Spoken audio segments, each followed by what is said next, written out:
Welcome to another episode of the House Husband Diaries. As always, I am your host, Carter C. And today we are back on themes. Forrest Fenn's The Thrill of the Chase themes.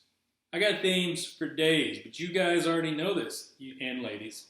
You guys and ladies. And before I get into the theme, you already know the theme of the day because that's what the title of these, the descriptions and titles of all these videos are. It's so sad. So much for surprise.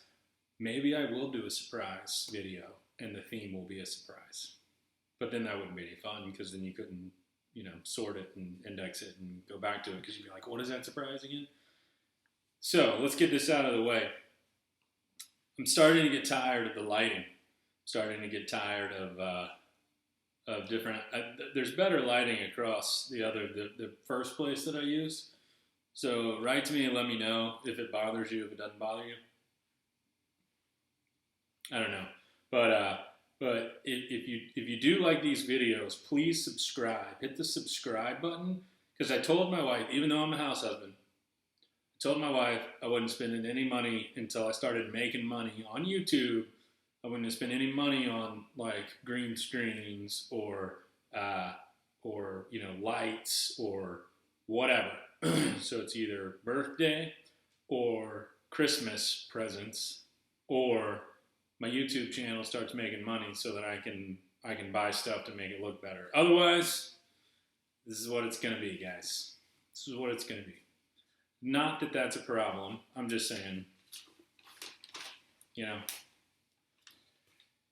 just don't want to put a lot of money into something that's fun. But if I get paid from YouTube, then it's like, it's free money, you guys. It's your entertainment.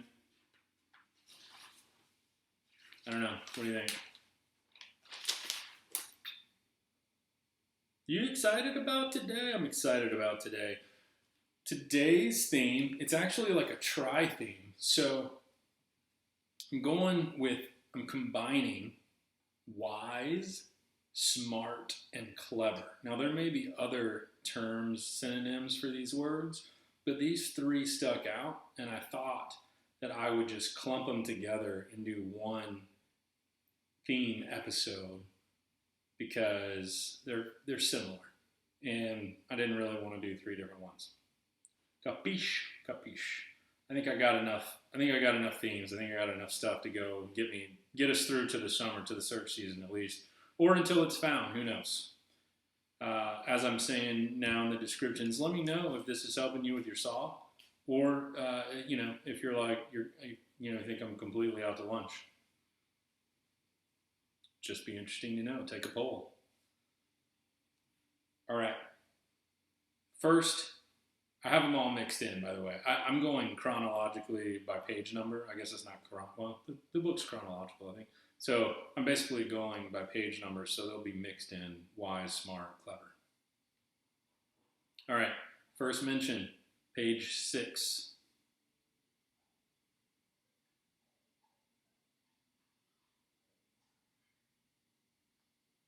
Down at the bottom. I don't know, last paragraph anyway. He wrote about 50 books, and they were all clever. Let me get this straight. Yeah, is that better? 50 books. He wrote about 50 books. He wrote about 50 books, and they were all clever.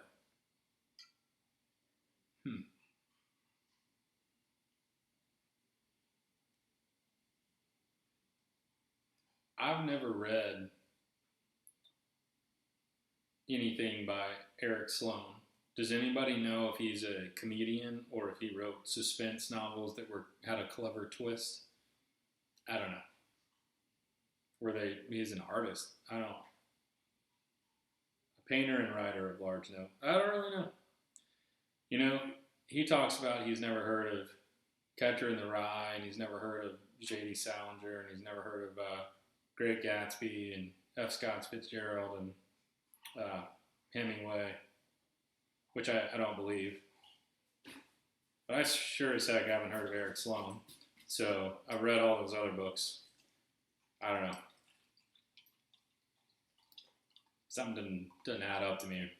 But I don't think it has anything to do with the treasure chest. But I think there's an aberration there, something. And I don't know if you can hear that crunching, but my dog has brought an ice cube in here just because he's lonely and doesn't like for me to be alone for more than 5 minutes to record. Sorry about that. Okay, back to second place where smart, clever, or wise, down at the bottom. He said that still on page 6, he said that his habit of never dating his letters or paintings was not a careless oversight, but rather a deep personal superstition that ignoring time itself might be a secret technique to delay aging. Oh, and then he goes on. Later in Who's Who, he said his birth date was 1910 instead of 1905 and hoped his friends would forgive him that foolish prank. I wish I could be clever like that. I wish I could be clever like that. It makes me think, and I'm sure Forrest knew, and this is why he put it in here. But it's so obvious that he wished he could be clever like that, like changing the date, that I almost feel like it's not a subtle hint or a clue because it's so obvious. What do y'all think about that? Do you think it's so obvious, or do you think, oh wait, that might be subtle enough? Some of the things that slap me in the face, I feel like Forrest meant to put in there, and they're just, some people in the treasure hunting world or the cipher world or whatever, they call them red herrings and stuff. I don't think these are red herrings. I think he's just, like Davio said in the marathon a couple weeks ago, it's just a game. It's just fun. He says, hey, only 85% of it's true. I like to embellish. Forgive me. Like, it's fun. I think he's being clever like that. I think he's just joshing with us. All right, moving on. Page 7. Still, I already mentioned this one. This was in another episode, and this is what I mean. These same themes keep coming up, and they're contiguous. They're right next to other themes.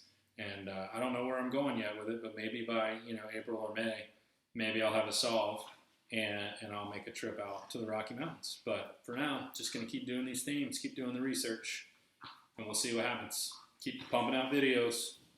Bottom of page 7. Well, mostly. Oh, did you hear that? My dog has just flipped himself over. Could you just tone it down a little, bud? Just a little. Just a little. It's probably not going to happen. He's a puppy. Okay. Last paragraph. But being almost 80 gives me a lot of time to think about regrets and other things. Who would you rather have working on your car? A man who just graduated from 4 years of mechanic school, or a guy who has been working on broken cars for 4 years? My father said that to me one day with no one else around. Can you believe that? He was just standing there by the car doing something important, and he said it to me out of the blue. He was really smart that way. I don't really know. It seems like he's trying to say something. He was clever that way. He was smart that way. But I haven't been able to put my finger on it. All right, bottom, last paragraph, or last sentence of page 7. Occasionally, it's wise for the fox to dress like the hound. What if the blaze was a fox that looks like a hound carved into a tree? If you've been wise and found the blaze, occasionally it's wise for the fox to dress like the hound. Or maybe it's just a hound dog. It's foxy. A foxy hound dog. I don't know. All right, we're moving on. Page 12. The fourth paragraph down towards the bottom. The loudmouth checkout guy thought what he'd done was real clever. He probably was on something, and I don't think it was Ovaltine.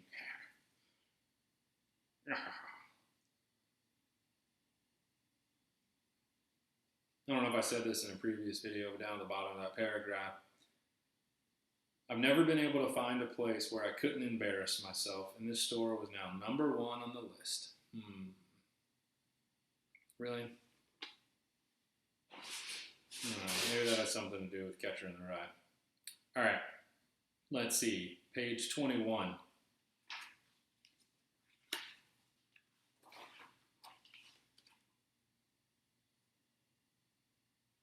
Talking about his mom. She was smart like that, and I usually did what she said because I loved her so much. She was smart like that. And he was referring to the sentence prior, but just to be safe, my mother always told me to wear clean underwear in case there was an accident. My mom always told me that too. Make sure you pack an extra pair of underwear. Just in case, You don't want to be wearing like holy underwear or something and you get in a car wreck and then, something happens and you got, a hole in your britches. Really? Like if I'm in a car accident, I really don't care if I have a hole in my underwear, you know what I mean? Whatever, maybe that was ancient wisdom from generations past. I don't know. All right, page 23, jump-starting the learning curve. This is fun. It says, then when I became a teenager, things just got worse. The good part was that I wasn't even smart enough to know I wasn't very bright. Until one day my teacher asked, Forrest Fenn, don't you know anything? I replied, Miss Ford, I don't even suspect anything. Now, we know he's just messing around because he was smart. He made better grades than he says. So this is a funny thing, funny saying. And I don't know at what age people learn it, but don't you know anything? I don't even suspect anything. And it's funny, I've heard it before, but he puts it in there like he says it as a kid. And he's having this conversation with Miss Ford. There's got to be something here. There's too much with Miss Ford. But I don't know what it is right now. But he's saying the good part of it was he's not even smart enough to know he wasn't very bright. I don't know. Is the blaze bright? He's not smart enough to know he wasn't very bright. I don't know. I got nothing. Got nothing on that one. Page 26. Talking about praying for D's. Next paragraph. Anyway, I figured my failing classroom grades were more than offset by my valedictorian marks in Savvy 101 and Street Smarts 102. I think he has some street smarts, that's for sure. That's why it's been 9 to 10 years, going on 10 years. I don't know. Page 37, surviving myself.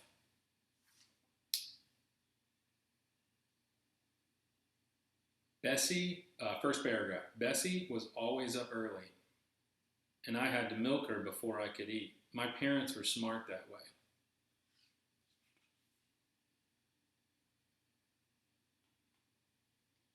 So you have to do a chore before you can eat. So you have to do the homework of the poem, identifying the clues before you can eat, before you can get to the treasure chest. Maybe we should do a live call-in show and you can just give me any random line in the book or any random saying and I will try to marry it to the poem and come up with a solve for it.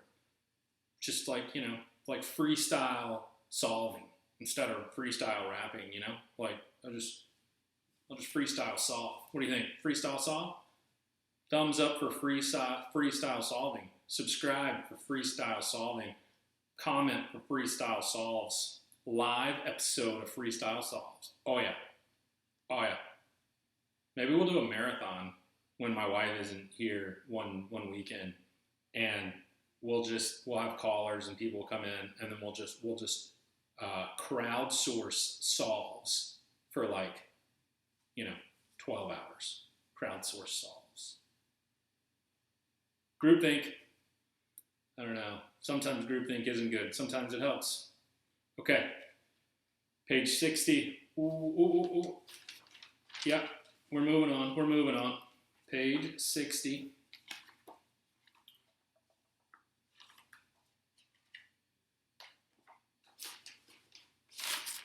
Oh, yeah. Yes, sir. Looking for Lewis and Clark. Well, the first night, second paragraph down, Well, the first night we couldn't get the dumb fire started, and we had already used most of our matches. So we very wisely wadded the map and hoped that we would be forgiven that one small foible. Foible's a good word. Don't use foible enough.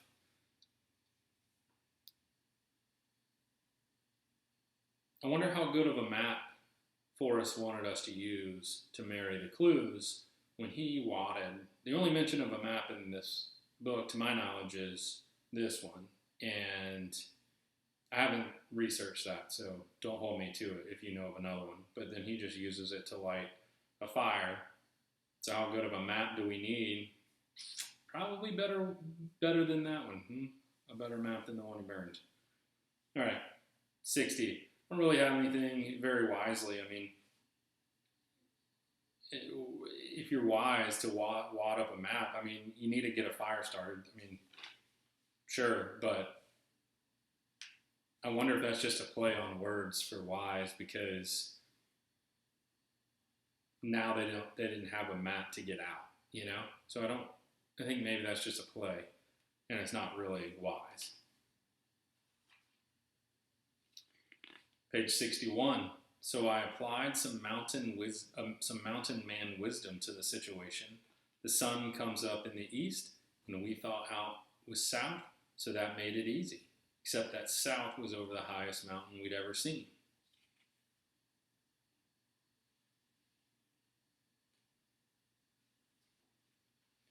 I don't know.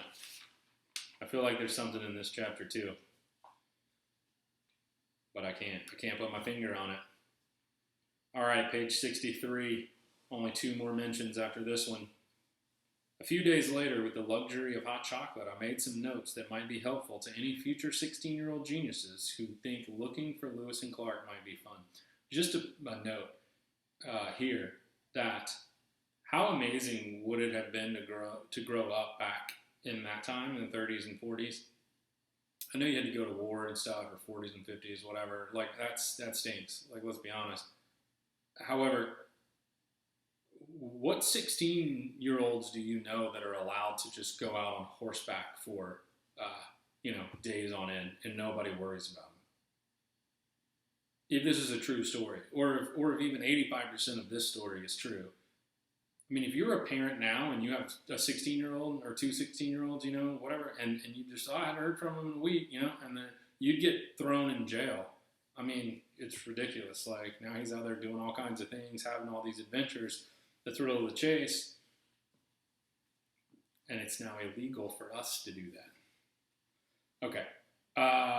This made me think of, I think her name was Chrissy on the Cape Row and Cow Marathon. It was like, he says I made some notes, but I wonder if these are some of the rules that, Forrest Fenn made.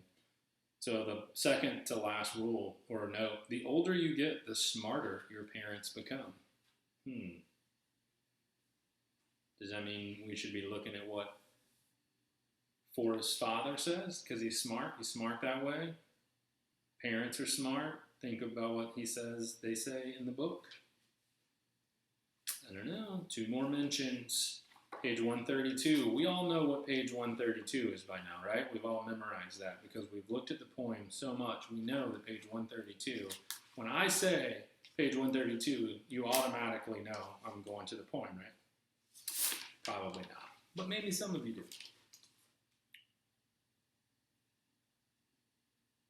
If you've been wise and found the blaze, look quickly down, your quest to cease. We're done. All right, we're done. Last mention, page 139, and I really like this sentence, or this question.